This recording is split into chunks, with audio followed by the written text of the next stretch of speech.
افغان طالبان اور فتنہ الخوارج کے خلاف افواج پاکستان کی زمینی اور فضائی کارروائیاں جاری۔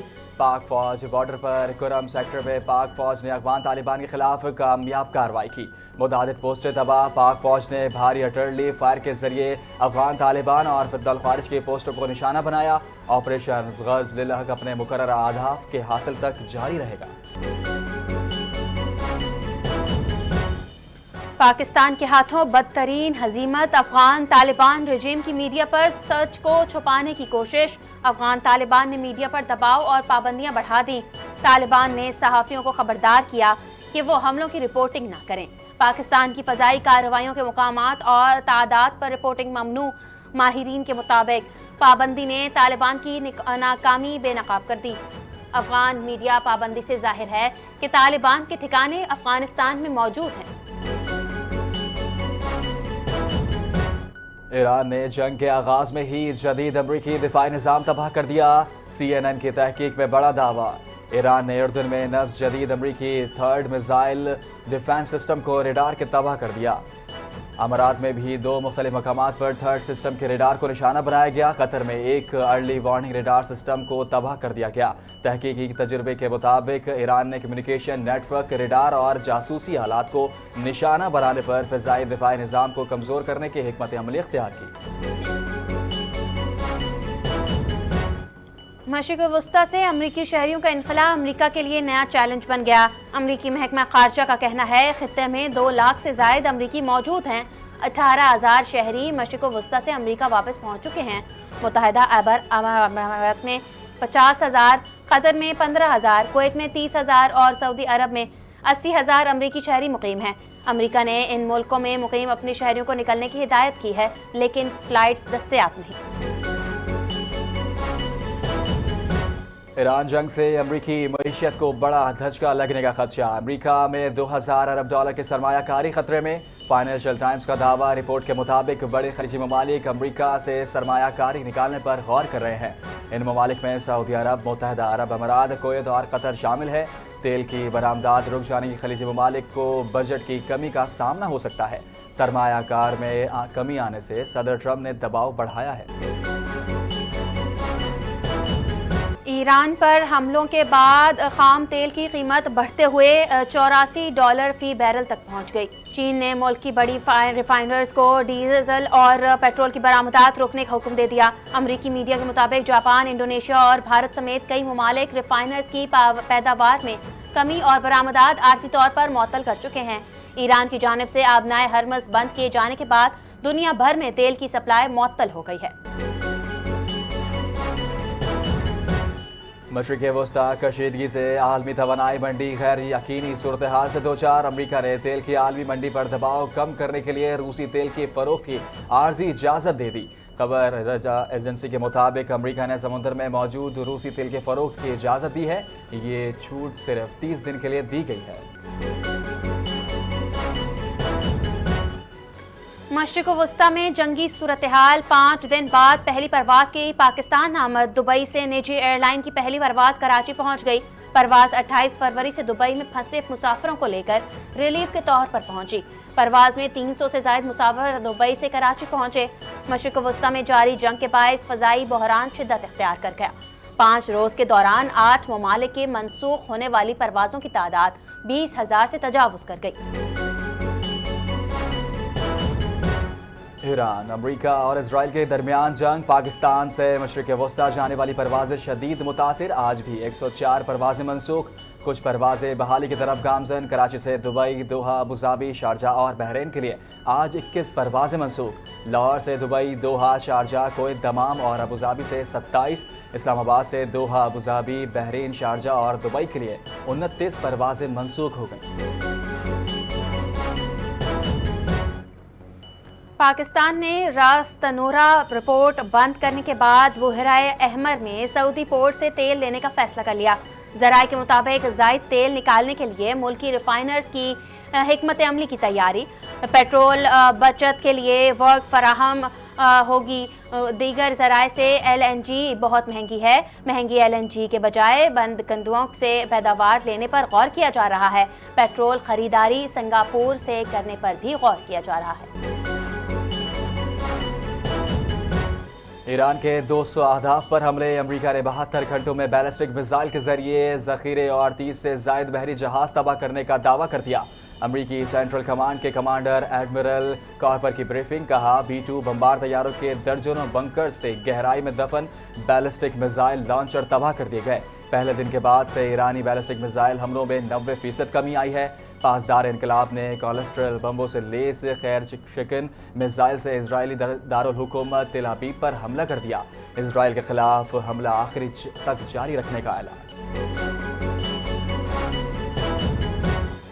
لڑائی میں ایران سے زیادہ سنجیدہ ہیں، سب سے پہلے ایران کو ختم کرنا چاہتے ہیں۔ امریکی صدر ڈونلڈ ٹرمپ نے ایک بار پھر دھمکی دے ڈالی۔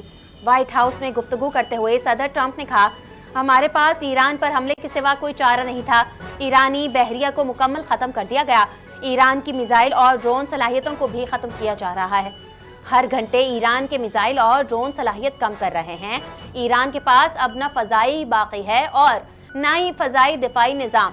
ان کے تمام طیارے بھی تباہ ہو چکے ہیں۔ اسرائیل نے ایران اگلے جنگ کے اگلے مرحلے کے آغاز کا اعلان کر دیا۔ اسرائیلی آرمی چیف کہتے ہیں سرپرائز دیں گے، سرپرائز کیا ہوگا ابھی نہیں بتا سکتا۔ اگلے مرحلے میں بقیہ ایرانی قیادت اور فوجی صلاحیتوں کو ختم کیا جائے گا۔ اسرائیلی حکام کا کہنا ہے کہ اصفہان میں فضائی دفاعی نظام تباہ کر دیا۔ قم میں بیلسٹک میزائل لانچر کو بھی نشانہ بنایا گیا۔ ایران جنگ 4 ہفتے بھی ہو سکتی ہے، 8 ہفتے یا زیادہ بھی۔ امریکی مشن اگلے مرحلے میں داخل ہو رہا ہے۔ امریکی وزیر جنگ کا اعلان، کہا امریکہ ایران میں فوجی اہداف کو مزید وسعت نہیں دے رہا۔ ایرانی فضاؤں اور سمندر میں کنٹرول حاصل کر رہے ہیں۔ ایران توقع کر رہا تھا ہم جنگ میں آگے نہیں بڑھ سکیں گے۔ ایران کے مطابق ہم جنگ میں پھنس چکے ہیں۔ یہ اس کی خواہش ہو سکتی ہے۔ ہمارے پاس اسلحے کے وسیع ذخائر ہیں جو ہمیں مزید کارروائی کی اجازت دیتے ہیں۔ امریکی اخبار نے حملوں کے باوجود ایرانی حکومت کو مضبوط قرار دے دیا۔ امریکی اخبار کے مطابق امریکی اور اسرائیلی حملوں کے باوجود ایرانی حکومت مضبوط ہے۔ امریکی اور اسرائیلی کارروائیاں ایرانی حکومت کو کمزور نہ کر سکی۔ ایران میں حکومت کے خلاف بغاوت کے آثار نہیں۔ ایرانی حکومتی عہدیداروں میں انحراف کی اطلاع بھی نہیں۔ وزیر اعظم کے معاون خصوصی ہارون اختر خان کی زیر صدارت پاکستان ازبکستان مشترکہ ورکنگ گروپ کا اعلیٰ سطحی اجلاس منعقد۔ سیکریٹری تجارت جواد پال، مختلف وزارتوں اور SIFC کے نمائندگان کی شرکت۔ دونوں ممالک کے درمیان تجارت کے فروغ، تجارتی راستوں، مختلف شعبوں میں تعاون اور طے شدہ مفاہمتی یادداشتوں پر پیش رفت کا جائزہ لیا گیا۔ 5 سالہ روڈ میپ 2026 سے 2030 پیش کرنے کا اعلان۔ 8 ورکنگ گروپس اقتصادی شراکت داری کے لیے فعال، توانائی، ٹرانسپورٹ، زراعت اور صنعت میں تعاون بڑھانے پر اتفاق کیا گیا۔ وسطی ایشیا تک رسائی اور تجارتی مواقع بڑھانے پر زور دیا۔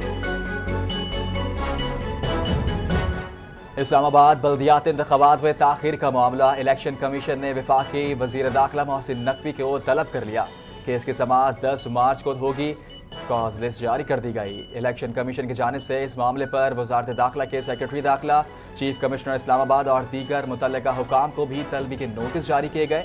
بلدیاتی انتخابات میں تاخیر پر وضاحت طلب۔ پنجاب میں 17 مقامات پر منی ڈیم بنانے کی تجویز پر اتفاق۔ آبی راستوں سے تجاوزات خاتمے کا فیصلہ۔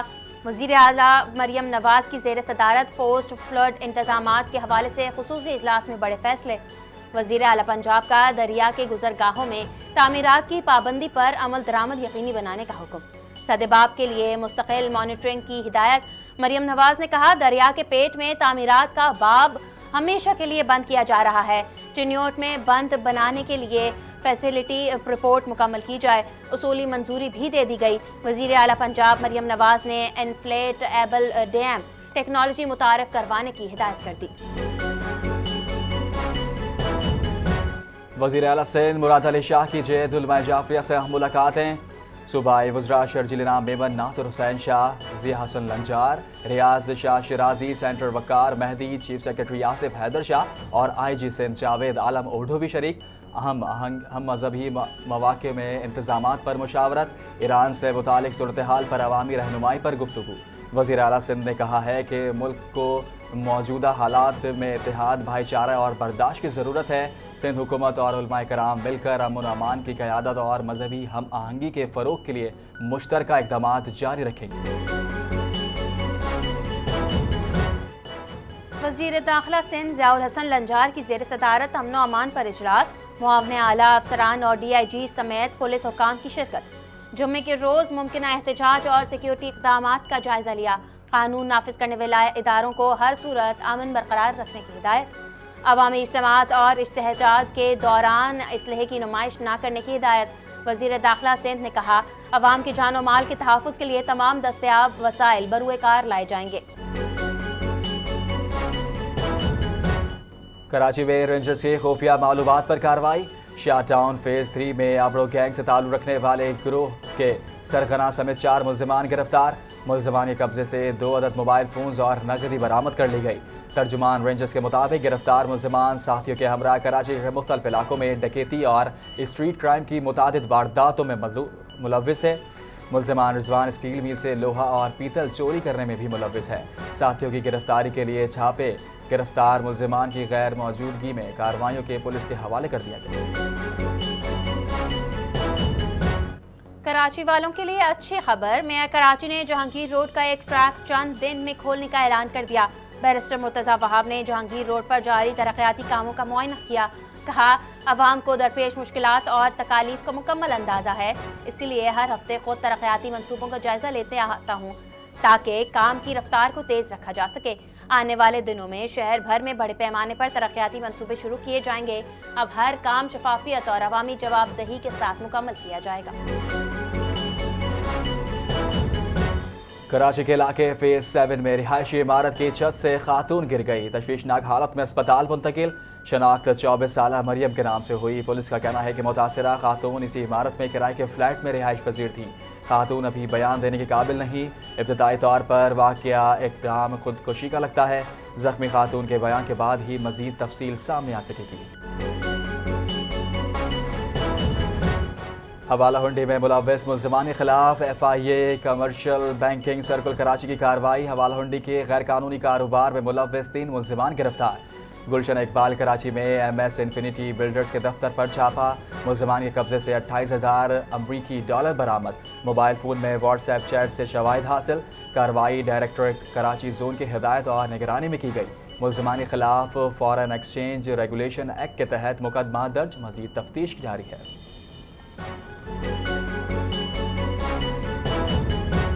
سی ٹی ڈی کی بڑی کارروائی، حیدرآباد میں کالعدم دہشت گرد گرفتار۔ کارروائی نیو لنک روڈ تھانہ کینٹ کی حدود میں خفیہ اطلاع پر کی گئی۔ ملزم کے قبضے سے بھاری اسلحہ اور گولہ بارود برآمد۔ دوران تفتیش ملزم کا اسلحہ اور دیگر تکنیکی سامان کی ترسیل کا اعتراف۔ ملزم کا نیٹ ورک بلوچستان سے بھی منسلک۔ گرفتار دہشت گرد سے مزید اہم انکشافات متوقع۔ ایران امریکہ اسرائیل جنگ کے باعث پاکستان اسٹاک ایکسچینج میں کاروباری ہفتے کے آخری روز بندی۔ 100 انڈیکس میں 3,714 پوائنٹس کی کمی ریکارڈ۔ کاروبار کے اختتام پر 100 انڈیکس 1,57,496 پوائنٹس کی سطح پر بند۔ پاکستان بھارت کی آبی دہشت گردی کا سامنا کر رہا ہے۔ بھارت نے سینتاس معاہدہ یک طرفہ اور غیر قانونی طور پر معطل کیا۔ اقوام متحدہ میں پاکستان کے مستقل مندوب عاصم افتخار کا اجلاس سے خطاب۔ کہا، پاکستان پانی کو بطور ہتھیار استعمال کرنے کے عمل کو مسترد کرتا ہے۔ پانی کا بطور ہتھیار استعمال علاقائی امن و سلامتی کے لیے خطرہ ہے۔ عالمی برادری بھارت سے سینتاس معاہدے کے پاسداری کروائے۔ مشرق وسطیٰ کی جنگ کے لیے اثرات، بھارتی معیشت کے لیے چیلنج، توانائی بحران اور مہنگے تیل سے بھارتی درآمدات پر دباؤ۔ لاکھوں بھارتی تارکین وطن جنگ سے متاثر ہونے کا امکان۔ امریکی خبر رساں ادارے CNBC کے مطابق مشرق وسطی میں بڑھتی کشیدگی بھارت کے توانائی کے شعبے پر ترسیلات زر جیسے اہم معاشی ستونوں کو خطرے میں ڈال رہی ہے۔ خطے میں کشیدگی بھارت کو $50 ارب سالانہ ترسیلات زد اور معیشت پر نمایاں منفی اثرات کا خطرہ ہے۔ ترک صدر رجب طیب ایردوان نے آذربائیجان پر ڈرون حملوں کی مذمت کر دی۔ انقرہ میں صدارتی محل میں افطار عشائیہ سے خطاب کرتے ہوئے ترک صدر نے کہا کسی کو بھی ایسا غلط رویہ نہیں اپنانا چاہیے جو ہمسائیگی اور برادرانہ تعلقات کے اصولوں کو مجروح کرے۔ رجب طیب ایردوان نے ایران کو انقرہ کے ساتھ اپنے تعلقات کو نقصان پہنچانے سے گریز کا مشورہ بھی دیا۔ پاکستان بھر کی صرافہ مارکیٹ میں سونے کی قیمتیں مسلسل کم ہونے کی لگیں۔ فی تولہ سونے کی قیمت 3,400 روپے کی بڑی کمی۔ فی تولہ سونے کی قیمت 5,33,726 روپے ہو گئی۔ ملک میں 10 گرام سونے کی قیمت 2,915 روپے کی کمی کے بعد 4,57,614 روپے ہو گئی۔ عالمی بازار میں سونے کا بھاؤ $34 کم ہو کر $5,110 فی اونس ہو گیا۔ اور آئی سی سی نے T20 ورلڈ کپ کے لیے پلیئر آف دی ٹورنامنٹ کے لیے نامزدگیوں کا اعلان کر دیا۔ پاکستان کے صاحبزادہ فرحان بھی شامل۔ صاحبزادہ فرحان T20 ورلڈ کپ میں 2 سنچریاں بنانے والے واحد بیٹر بن گئے۔ انڈیا کے سنجو سیمسن، انگلینڈ کے ول جیکس، جنوبی افریقہ کے لانگی ندیہی اور ایڈن مارکرم بھی نامزدگیوں میں شامل۔ نیوزی لینڈ کے راچن رویندر اور امریکہ کے شارڈلے فین اسکولیوک بھی بہترین کھلاڑیوں میں نامزد کیا گیا۔